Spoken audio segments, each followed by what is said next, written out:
washing day after today. uh, oh my gosh. Welcome live to the Get Up Girl podcast. Today is our girl gang chat. That's when I get two of my gals together and we have chats about sex. We're going to talk all about sex today. And I'm really like seriously excited because I have two gals here and they're very different, yet they're both dancers. All three of us are dancers. And Kimmay Evans used to work with me like a million lifetimes ago. We were different people. Different people now. We were different then. We are like a million times different now, right, Kimmay? And so we were used to work together and we created parties, we created dance competitions, so many things. Kimmay, welcome to the show. And she is a burlesque dancer. Perfect timing for our topic today. So welcome. So excited to see you. And then we also have, I'm so excited. Christine, we have Christine as well. Christine was on the Get Up Girl podcast a few months ago. She and I were talking about really cool other realms of possibilities, entities, things that you can't see, like really, really cool intuitive stuff. She's an intuitive coach and she's also a dancer. So Christine, welcome back to the Get Up Girl show. Thank you. Thank you for having me again. I'm so excited to be back. You are so welcome. And last time I had Christine on, she sent me pan dulce in the mail a couple days later. Oh my gosh, it was so good. My dad was very happy. So yeah, thank you so much for that. Let's jump right in. We're going to talk about sex and the importance of having these conversations and having different types of conversations that I really know that are not brought to the table. And Kimmay brought something up that was really great that I want to talk about. And it's about having sex and creating it for you and then having that intimate relationship with another. So Kimmay, I want you to take over. And what is it that you wanted to bring up about this? There was a phrase that I heard that really completely changed the way that I look at sex because I was raised very conservative and it was always very much like all the way wait till marriage, like it's with the one person. And it just was put up on this pedestal as something that was just so like almost taboo, you know? And I was having a conversation with someone and they said, sex is an energy exchange and it doesn't have to be with someone who you're with forever. It's with someone who your energy is matching in that moment. And, you know, like you can take liberties with it or whatever, but that really changed the way that I look at it because it's a matter of like, what do I need from sex right now? Do I need to feel like really empowered and do I need to feel celebrated, or is it something that's more of like I need to exercise some energy and I need to just like, you know, match with somebody who's just going to keep up with me in that way? Or am I just looking to play and to have fun right now and looking for a playmate, you know? And it's completely different experiences that you're going to have depending on what you're searching for at that time.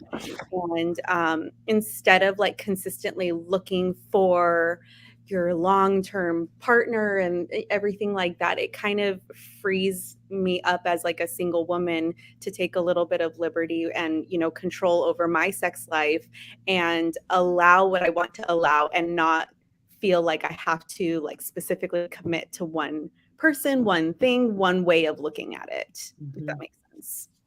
Totally makes sense. Yeah, Kimmay, thanks for bringing that up. I remember talking to you and you having that upbringing and how different things are now. Yeah. How are your parents now with talking to you about sex? Is it still like kind of taboo or has that shifted a little bit for you with them? It is taboo. We do not talk about it. My parents moved away, and so I only see them every once in a while now, and it's still very stand-on ceremony with them, with like a lot of our interactions. And so like they don't even know that I do burlesque because to them that's like Yeah. taboo also, Mhm. so I've never really been able to have kind of these open conversations with them. I was very much, told that I wasn't allowed to talk about it when I was younger and everything. And thankfully, I don't think I ever went through like a get it all out of my system phase. Like I think I was pretty like you knew me back then. Like I was pretty like put together and I wasn't just throwing myself around, but like it just having that one conversation about sex being an energy exchange just completely like opened my eyes to like it doesn't have to be this like end all be all, this is my partner forever and everything. It can really be something that's like I can experience pleasure. I can do things to like help myself and to feel good with myself and not make it about like necessarily having to please someone else also. So, Kimmay, I so get it.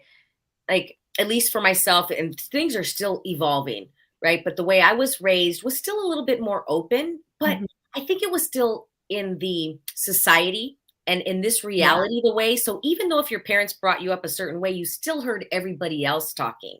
And Mhm, especially as being a woman, I think, remember in the early 90s, and this word was really big. We talked about it on the Get Up Girl last time, but slut. I don't hear the mhm. word slut as often No. anymore. Like that word is kind of like dead, but in the 90s, that was like the worst thing you could be called. Yeah. And so I would hide. You didn't want anybody to know what I was going out with this guy or going out with this guy. You never want anybody to know because you did not want to be called a slut. That was like the worst thing. Yeah. And so yeah, I completely so get that. I love how you said playmate. Yeah, it should be fun, and I think that a lot of times people get stuck into like either relationships or partnerships or some kind of companionship because they feel like, oh, well, now that I've had sex with this person, like I can't move on and have sex with somebody else. Like it has to be this sacred act that I do. And like and I'm not necessarily encouraging to go like and go crazy, but it's just like you don't need to stay with someone if their energy is not matching you sexually anymore. The same way as if you're not aligning in your goals anymore, you're not aligning in like your lifestyle anymore, like sex should be part of that. And it should be one of the factors of your conversation, like with a relationship. Mhm. Such a good reminder because I'm in denial that I am doing this for myself. Like how can I contribute to this mm, sexual intimacy? It's still in the back of my head that it's for the other person. Mm, So I'm glad that you brought that up with the title. So I want to dive a little bit more into that a little bit later because it's still this like little record of okay, for him or for mhm. that person, or okay, did they like it? Blah, blah, blah. And I'm going, what is this? It is so ingrained in that record that's going around and round. I'm like, is this actually fun? It's fun, Yeah. but there's still the little, the person that stands right there going, that's very interesting. That's why I It wanted to have these should yeah. conversations. It should be easy to please the other person while still being pleased. Like, you shouldn't feel like you're holding back or changing your energy or doing something like that because you feel like, "Okay, now I have to focus on them."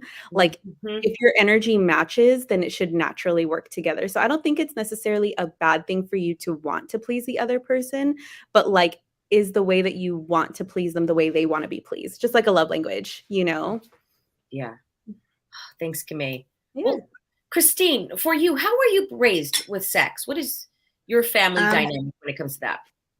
for me, I feel like we never really talked about it. Like even kind of like how you watch the telenovelas and it's like, oh, la esposa virgen or like this or Okay, like in case throwing anybody it back doesn't to speak all of Spanish, Christine, you gotta translate. there was this like one telenovela, a series that it was about like this woman who she was a virgin wife. And so I just remember like we never talked about it. Like there was things that I would just, hear in school or, like you start to learn from like other places. But even then, like I honestly didn't even understand anything until I was like in high school. Mhm, And or even kind of like I feel like you don't even learn about your own body. And it's like you feel ashamed to even like self pleasure. Like you feel guilty, you feel shame, like, oh my God, this isn't right. But it's like, Mhm, why are we taught to not know about our own bodies? And then mhm, and then later on when we're older, like or when we want to, like and we share that energy with somebody else, it's like it's just this kind of like this gap of like of just like something that doesn't really match, because it's like how can we share our energy and our body with someone else and we don't even feel that comfort and that confidence to share it with ourselves? Like, Yeah. Uh-huh. Yeah, Yeah. because then your worth like sits in what they feel of you, because you don't have any ownership of yourself. So then any opinion that they have of you at that point becomes like what your opinion is. yes, Mhm. definitely. Yes. Well, I know all three of us are very aware and very intuitive. And so I'm so highly aware, I could feel the other person. And so when I'm with somebody that is so loving and appreciative of me, my body, who I be, I feel so free. I walk Yeah. around naked. I'm just like, yes. And then Mhm. when I'm around somebody that could feel the daggers of judgment, I don't want to be naked. I'm like this. And I'm like, wow, that's so interesting that I am allowing them to dictate, because I could feel it. And so now it's so much more fun and playful. And I just walk around naked. I love it. But to have the contrast to see, wow, I was not comfortable, but I didn't know why then. I just Right. thought I was self-conscious. I just thought, Yeah. whatever the story was. I'm like, no, I was just so aware of that other person, but I didn't know how to articulate it. But I could feel that they were judgmental. So then I judged myself and then made myself wrong for it. Yeah. Like I judged myself for hating my own body. And I'm like, Mhm. wow. And one of my favorite questions that I asked, it was 2020, was my theme of the year, was how can I be best friends with my body? Mm. Like, yeah, What a great question. isn't that? Yeah. It changed my life, Yeah. because it really made me like, whoa, okay, would I ever cover up my best friend? No, I would say, everybody, here's my bestie. They're amazing. Look at them. Like my body, look at me. I would never go, ooh, my bestie has cellulite. Don't say it. No. Oh, my bestie has a stretch mark, a pimple. Be like, Mhm. you're beautiful. I love you. You're great. And it really, really even goes deeper and then even more into sex. Yeah. How would I want my best friend to enjoy pleasure? And just, you can go on and dissect that question, and just, it really, really opened up. Mhm. But okay, I want to dive into something else, because what Kimmay talked about for you.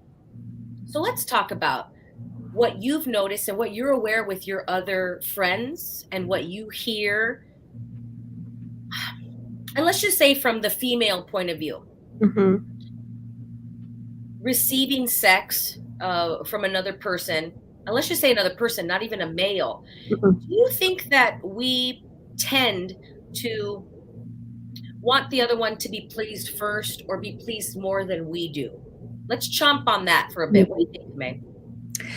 I don't think so necessarily. My partners are men, and I know I've like learned the limits of my body and everything. And when when I was a little bit younger, it was always kind of like means to an end, right? Like the act was a means to get to like the point of orgasm or whatever. Like that was what we were doing it for.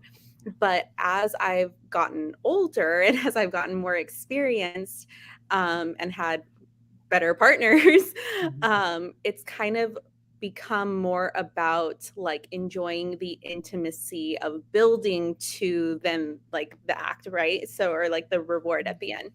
But normally, I if I in a perfect world, I would prefer to be pleasured first, because I know it takes me just a little bit to recover, and in that meantime I can focus on them, and then I'm ready for round 2, which is usually better. But like if I first start with them and then they go to me, and then it's like, okay, like leave me alone for a minute, like, and then I miss out on like the second or the third.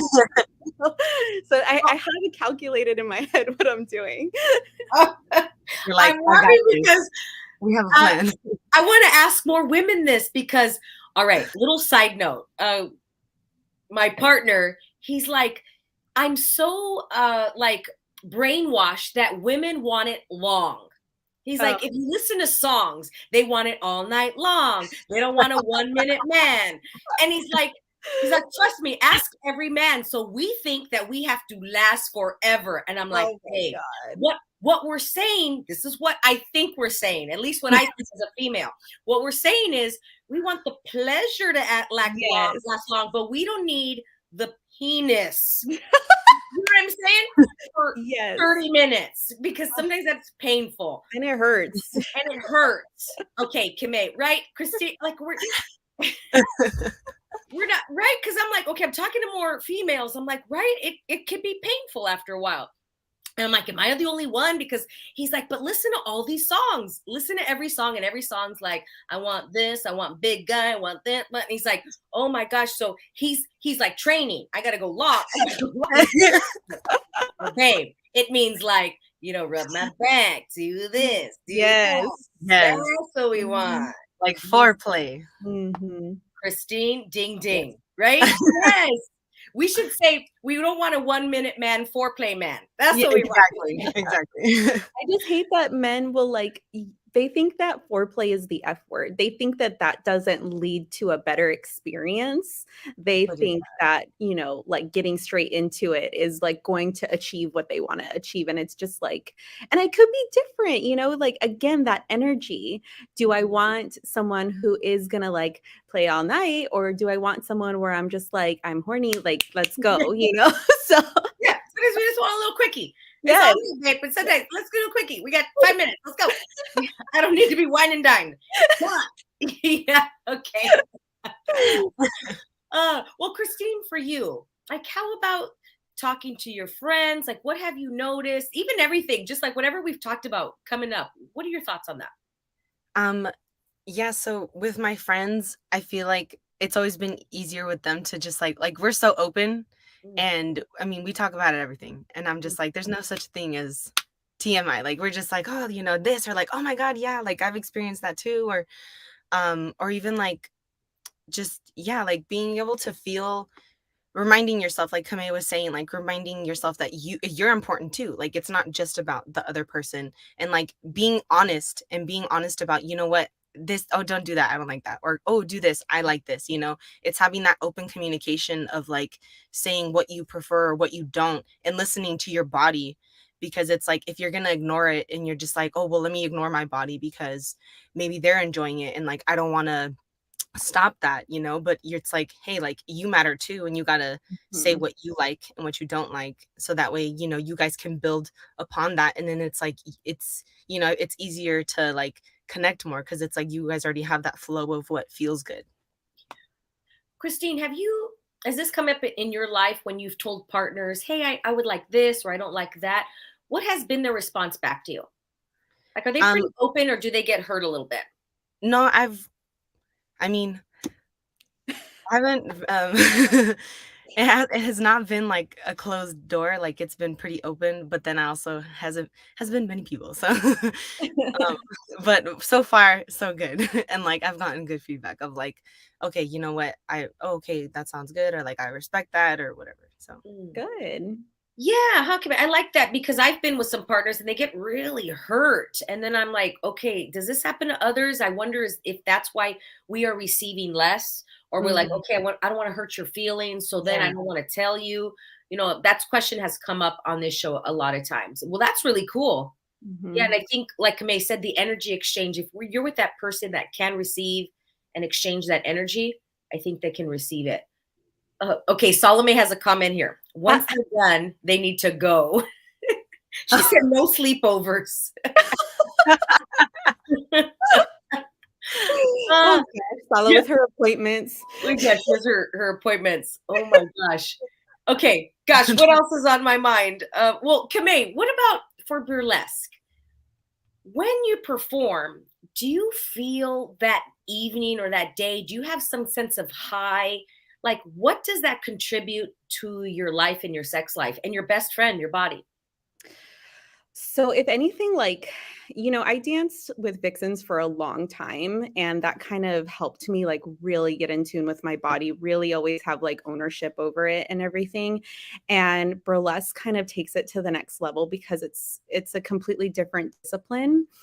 And the leading up to it, I get extremely aware of my body, and not any way negatively, because I dance with some amazing women, and it's never about like, oh, like let me, only drink water this week. Let me only eat, salads this week or whatever. It's like, so I never feel that way, but I start to feel really sexually charged, like leading up to it. And I'll be honest, sometimes I will like have to masturbate before I go because Do like you I want to go need, with a loaded gun? yeah, like I need to release it to Wow. like almost release that sense of like calm all over my body, because if I go into it, I'll be really tense with like lots of sexual energy, and it'll almost come across as like too much adrenaline when I'm performing.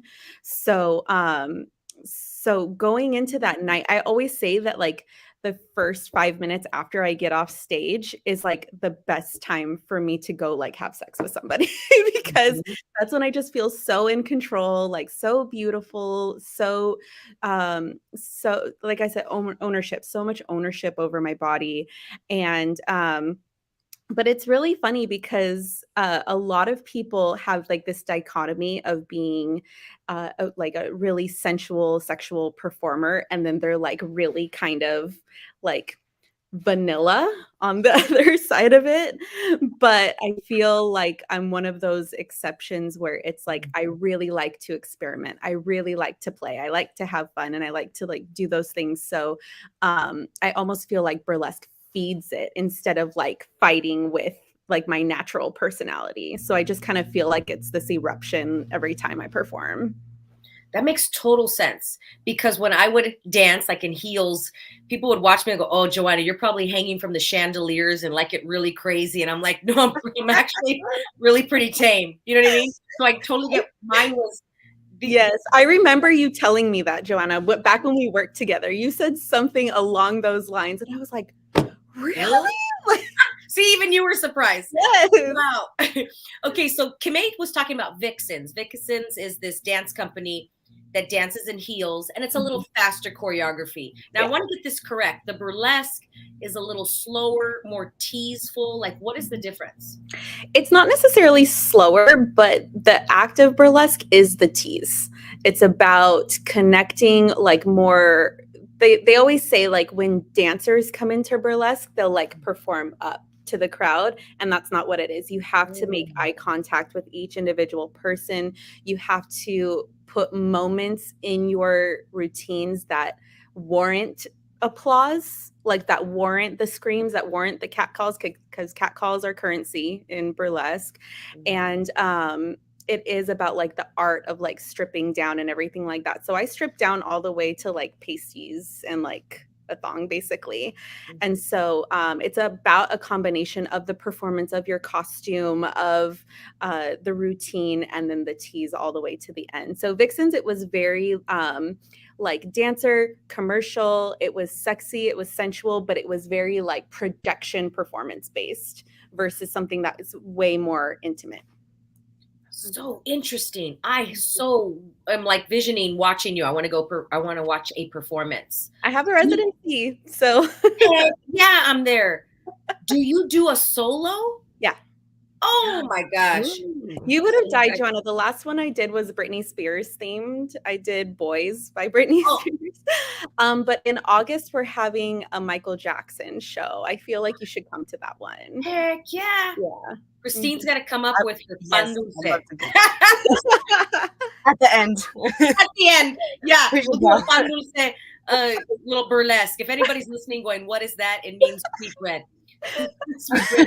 We'll All right, have one Salome. concha. Yes, of course. Salome said she's loving this convo. So effing real. Christine, for you, since you're a dancer as well, all three of us are dancers. I would love to hear your perspective when you perform, when you dance, like how you feel afterwards. Because I know me, I am like ready to go. I'm open like a flower after. Yes. How about for you? Oh my gosh, yes, 100%. It just like how Kame was saying, like you just feel so like empowered in yourself, and like I think it's like that acceptance of like one, just owning yourself, owning your body, feeling so good. And it's like it's just a rush of like excitement and like trust in yourself, and you're just like you're feeling so good, and you're exuding that with other people. while you're performing. And then it's what I think my favorite part for me is like when you get comments of like, oh my God, like that was amazing or that was inspiring, because it's like you giving that example of what it feels, what it looks like to, like how you were talking about embodying, like that's the perfect word for it. It's like you're giving that example of what embodiment is in that moment. And then that person can take that home with them and be like, oh, I want to feel like that too. Like, what can I do to make myself feel like that? And I think especially for me, like it took me a long time to feel very comfortable and confident dancing sexy or dancing something sensual. Like for the longest time, I think that's why I kind of stuck to like hip hop. Like I was afraid to like jump in and really go into the other side. But once I like, it took me time, but once I got there, I think I just felt so much more at home in myself and being free to like express yourself however you want. And I think that's such a beautiful thing with dance, like to be able to do that. But of course, there's still times where like I recently posted like a video and it was like kind of more out there than I usually do. And I was really scared. Like my body had a full on like my heart was pumping, I was sweating, and I just I was like, "Oh my gosh, like what is going to happen like if I post it?" And nothing happens. It's just we psych ourselves out, you know. The fear comes in, and it's just kind of reminding yourself, "You know what? Do I love this? Yes. Am I having fun? Is this something that it lights me up and I want to share this because hopefully it can light something up in someone else?" Then hell yes. Our best friend. Yeah, would Beautiful. you tell your best friend not to post it? You're like, bestie, post it. He looks so good. Oh, I love these conversations. See, even right now, I feel already more alive than Yes. before. Same. Yes. Okay, last question before we tie this up in a big red bow, sexy red bow. If somebody listening is like, yeah, I'm a little stuck. I just kind of feel, what would you tell them? So, Kimmay, we'll start with you. You know, somebody's stuck in their sexuality or maybe their sex life. What's something that you would tell them that they could do?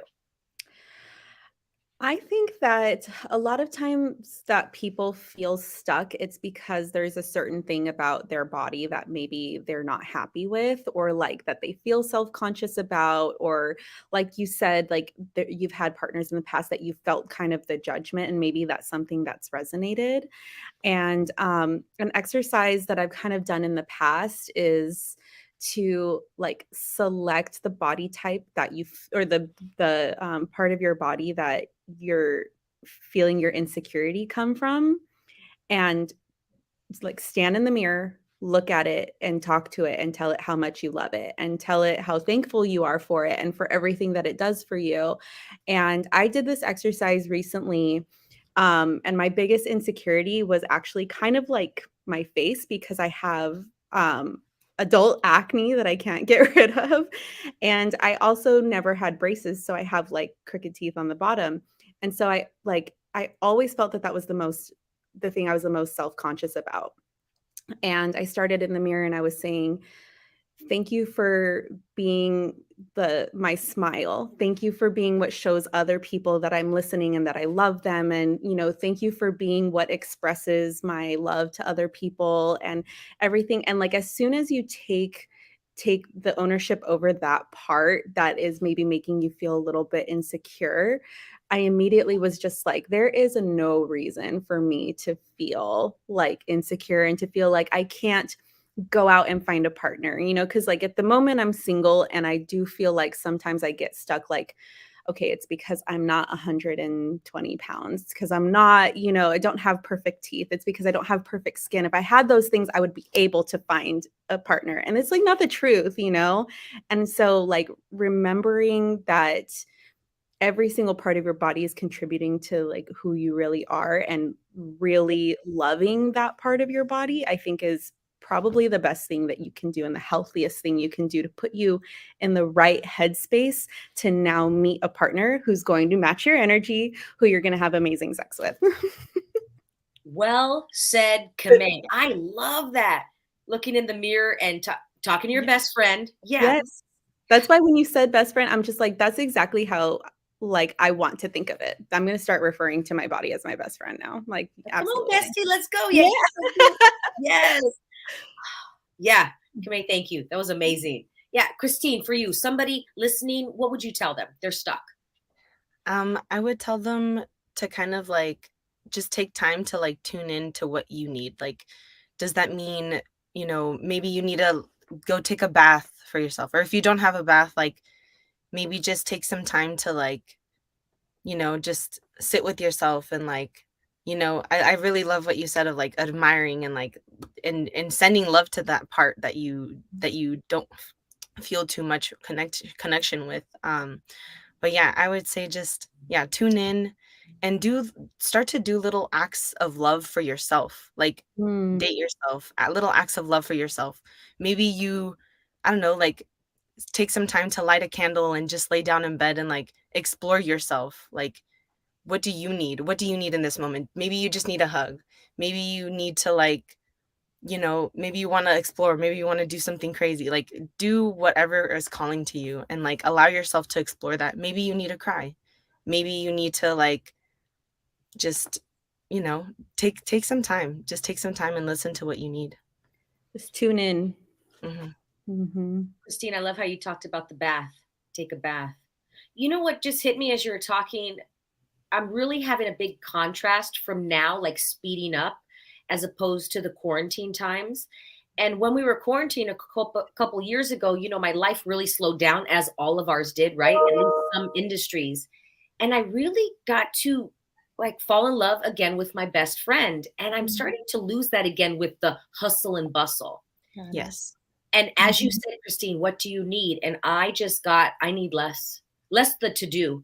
Mhm. So I'm taking stuff off my plate. As of this week, I'm taking a couple things off going because I'm starting to lose what I require. I'm starting to go yeah, whatever. I need to do this, that energy. And I'm like, no, no, no. That was Joanna, like Kimmay, we said years ago when we knew each other. That was that Joanna. That I'm not that person anymore. Yeah. And so thank you for reminding me about that. And my boyfriend, he just put a little comment. He's watching. But what if your partner can't keep his hands off you? That's his question.